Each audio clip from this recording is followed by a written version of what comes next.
I'm Kiera Morgan. Thanks for joining me on this episode of Coffee with Kiera, sponsored by the Human Being in Newport and Lincoln City. And today I'm excited to be here at Grace Wins Haven with founder Traci Flowers. Hi. Hi, how are you today? Wonderful. So Traci, tell us first of all a little bit about Grace Wins for those who don't know. Sure, so Grace Wins is a day resource center for the community. We help anyone in the community who just needs a little hand up. We offer things like showers, laundry, clothing, hygiene products, camping gear, gas.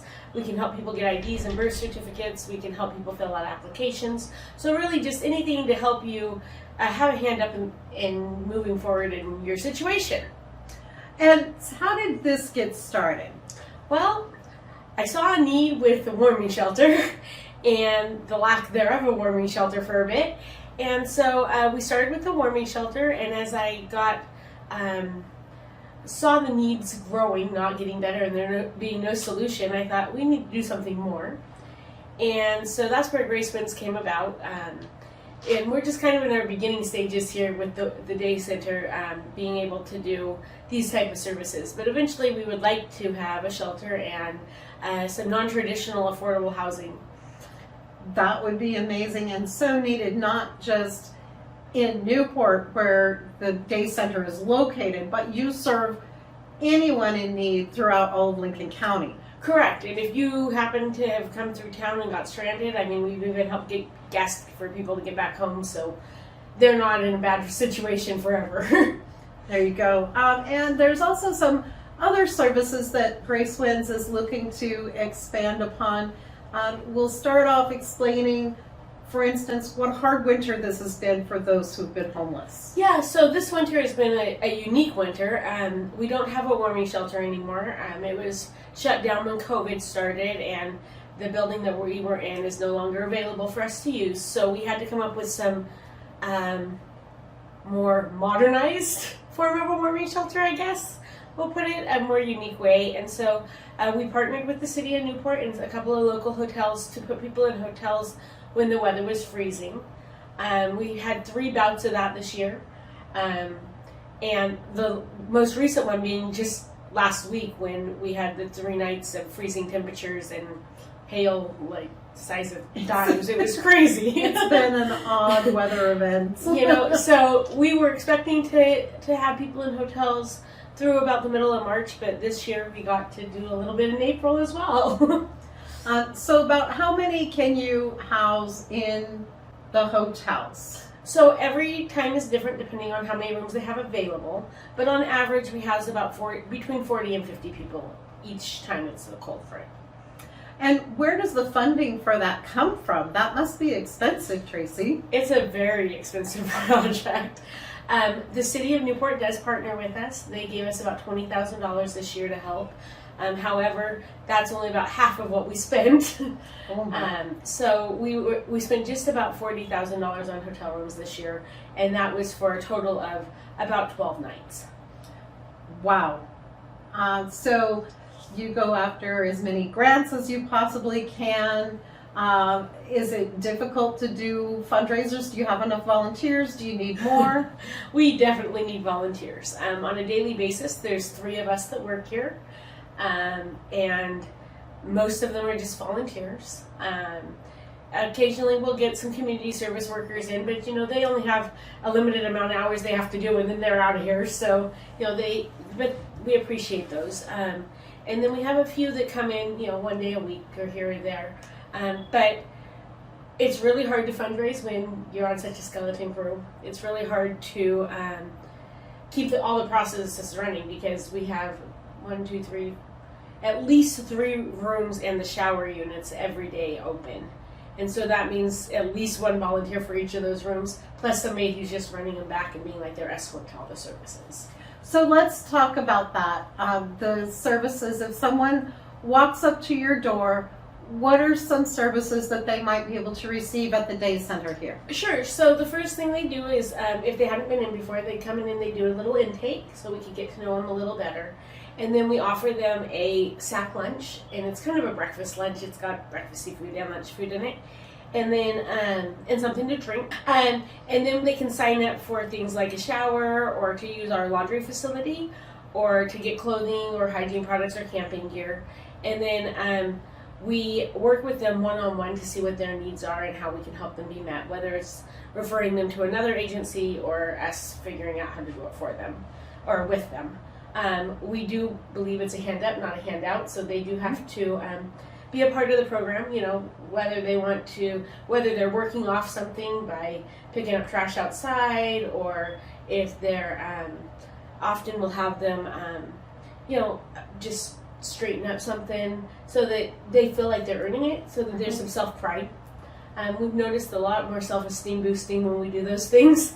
They don't have to always do it, but, you know, we like to see them being a part of what. Well, and I think that they enjoy it as much too.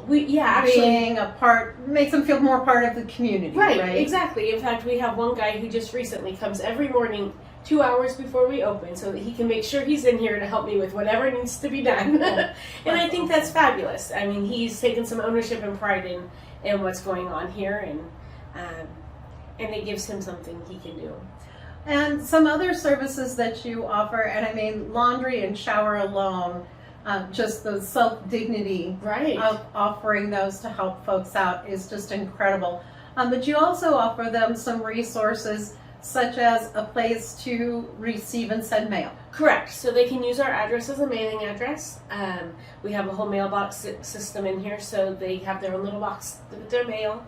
And then we also offer help getting ID, help getting birth certificates, because without those things you can't go get a job, you can't get a place to live, you can't do anything without ID, birth certificate, social security card, let's be real. So we help with those things. We'll sit down and fill out a job application with you. We'll call Social Security and sit on hold with you for 12 hours if we have to. That sounds like joke. It isn't a joke at all. I know that sounds exaggerated. We really have done that. We problem solve with you. We're your cheerleader. You come in and you're down and out, we will cheerlead until we get you to where you need to be. So, and we've seen a lot of success in this. We've seen several people get housed, several people reunite with family. We even got to send somebody back to Hawaii to be with their family, and they got a job as a scuba diver, and they're doing amazing. And you know, it's incredible to see what a little grace and compassion will do for somebody. That's just so compassionate and so wonderful to, like you said, help people up. Yeah, exactly. Because everybody goes through a time in their life where they have needed, you know, some help, where things have happened. And nice to know that there's a place that you can come to where you're not judged and when you're not looked down upon. Absolutely. You know, and I think that's one of the strongest things I can impress the people is, even if you just see somebody on the corner and you don't want to hand them anything, just a nod or a wave, just a sign of compassion will change their day forever, for the whole day. Like, they'll be like, oh, somebody was nice to me. Because often the people that we serve are judged and they're, you know, oh, don't look at them, you know, that type of a thing. And really they're just humans that want to be loved too.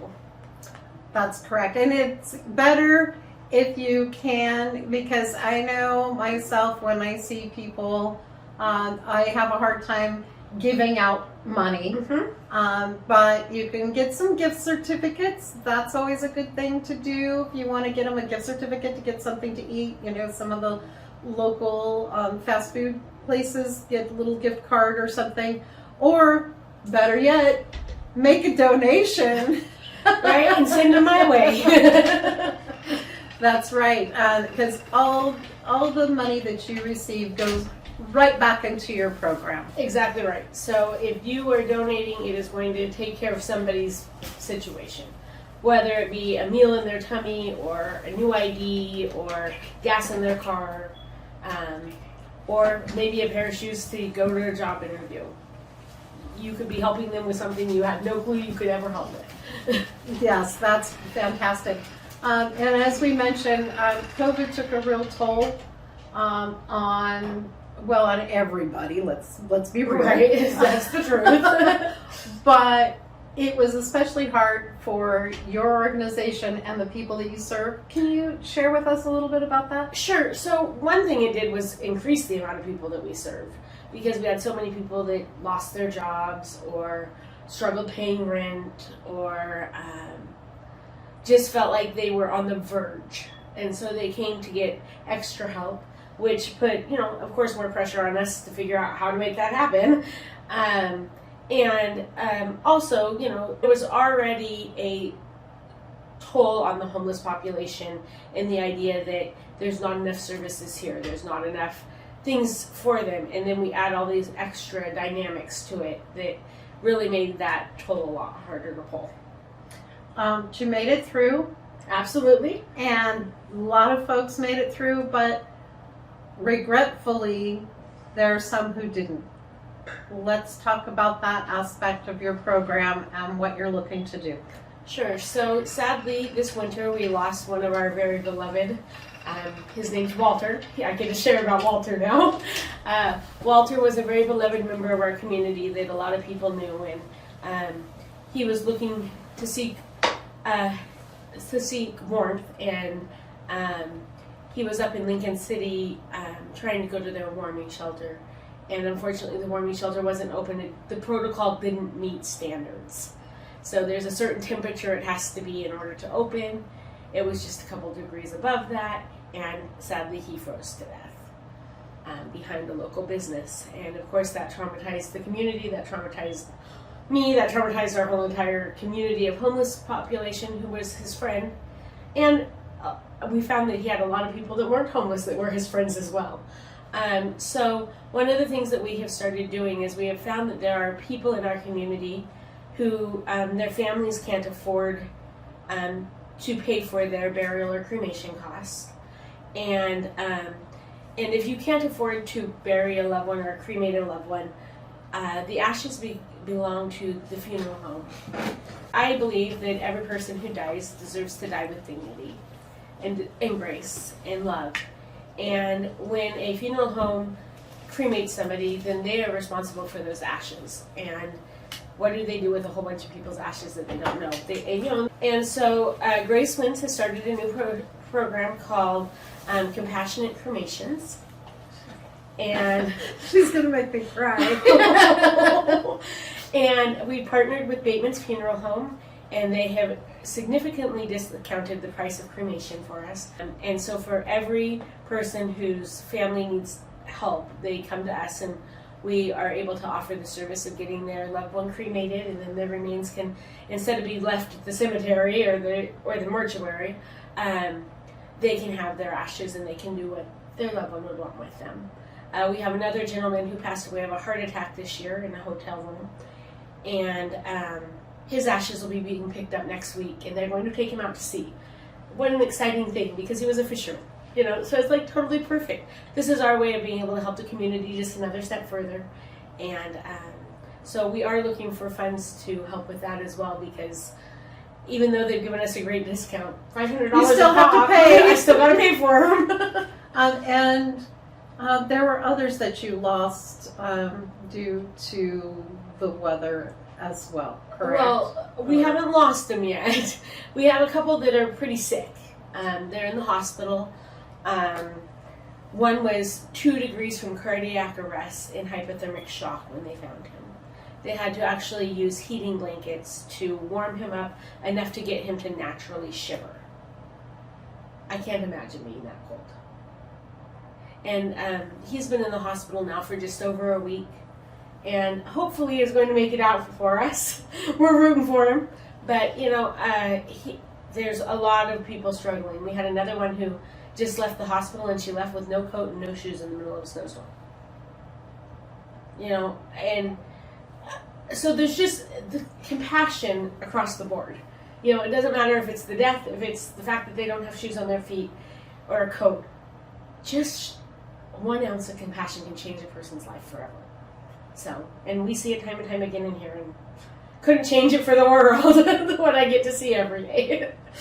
So Traci, is there anything else that you want our viewers to know about Grace Wins, or how can people help? Sure. So our biggest needs right now are volunteers. And we're open Monday through Thursday from 10 to 3, but there's also other opportunities, like we're here on Fridays just cleaning up the place. So if you didn't want to work with the general public, you could just come help with some organization stuff. And come see Hank. Hank, yeah. Hank. He's our residence dog. As you can tell, he owns the place. But actually, Tank is our service animal who really helps our clients. We have clients who come in that are just totally down and out, bawling their eyeballs out, never been in their situation before, and Tank comes up to them and just puts his head in their lap, and their whole day is over. It's changed. We're all better now. So Tank is a part of our party. That's right. And then so then we also have opportunities to volunteer. There'll be some other fundraisers coming up because we need to make funds for next winter as well as future projects that we are hoping to. Now, do you get help like from the county? You mentioned the city. Sure, I do get help from the county yeah. and other organizations as well. So there's actually several organizations that help us financially and with volunteers. The county helps us, the city of Newport helps us, Grocery Outlet donates tons of stuff for us. Altrusa comes in and cleans our hygiene room and helps us organize and keep things going. There's numerous churches that step up and donate. And so, and there's something for everyone. That's what I try to tell everybody is everybody has a spot to be compassionate. And so whether you can volunteer, whether you can donate $5, if everybody in Lincoln County donated $1, imagine what we could do. $1 a month. We'd have it made. Yeah, we would. And some people can do $1, some people can do $10. If you find it in your heart to help us, we can use the help in so many ways. Well, Traci, we thank you and appreciate you for everything that you do for the folks in our community and the joy and happiness that you bring to others. So I would encourage folks, you can go to the website. Yeah. They have a way that you can make a donation. Sure. So GraceWindsHaven.com has a donation button, or you can find us on Facebook at Grace Winds Haven, and there's a donation button on there as well. Simple ways to do that, or just pop a check in the mail. I'll take your money however you want to Come by give the it to me. window. Come say hi. Right? Come by and get yourself a free lunch. There you go. Hot cup of coffee or a cup of tea or some hot chocolate and make some conversation and see for yourself how your money is being used to help folks. Yeah, and you're also welcome to come in and we'll give you a tour of the place and let you see firsthand exactly the impacts it can make. All right, well, thank you, Traci, so much for joining me on this episode of Coffee with Kiera. Again, sponsored by The Human Being in Newport on 6th Street on Highway 101 and in Lincoln City at the north end of the highway on the west side next to TLC Credit Union. For Oregon Coast Breaking News, I'm Kiera Morgan.